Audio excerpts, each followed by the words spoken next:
Well, strong reaction across the nation tonight to an Atlanta public charter school deciding that the Pledge of Allegiance would no longer be recited during the school's morning meeting. But now Atlanta Neighborhood Charter School has announced it's reversed that proposed position. Fox 5's Portia Bruner joins us from Southeast Atlanta tonight. And Portia, we understand two state lawmakers had very different reactions to all of this.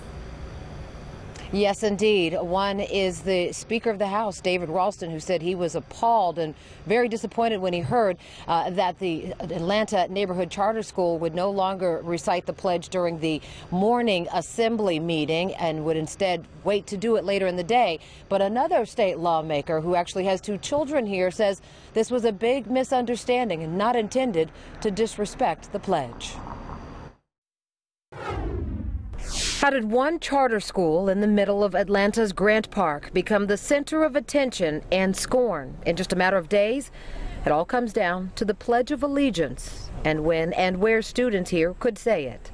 There was probably a poorly thought out policy that wasn't communicated well. State Representative David Dreyer has two children enrolled at the Atlanta Neighborhood Charter School in Southeast Atlanta and says school administrators changed the policy for reciting the pledge this week to accommodate those who objected to standing or reciting the pledge.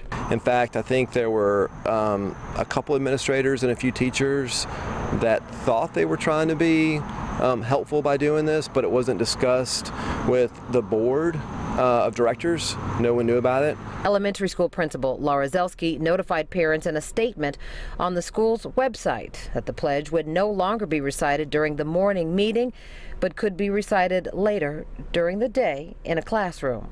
In her letter, she wrote, "Over the past couple of years, it has become increasingly obvious that more and more of our community were choosing not to stand and or recite the pledge." But Georgia House Speaker David Ralston was offended a public charter school would make such a change. To me, it's very disappointing. It's very troubling to me and concerning.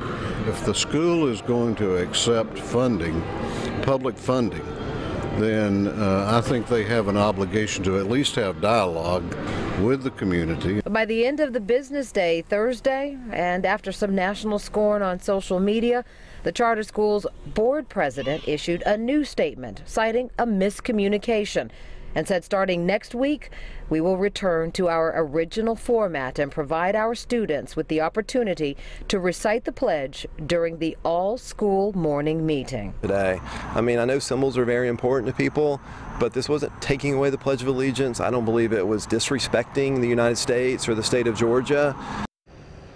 We should point out we did try to speak to other parents here in the Grant Park community, but many told me off camera they were uncomfortable doing so because of the national spotlight that had been brought on this charter school and the fact that they say some parents and students actually had police escorts walking home today because they were so fearful of the comments they were seeing on social media. David Ralston sending a statement this evening just saying that he was pleased to see that the issue has been resolved. Reporting live in Grant Park from Southeast Atlanta, Portia Bruner, Fox 5 News. All right, thank you, Portia.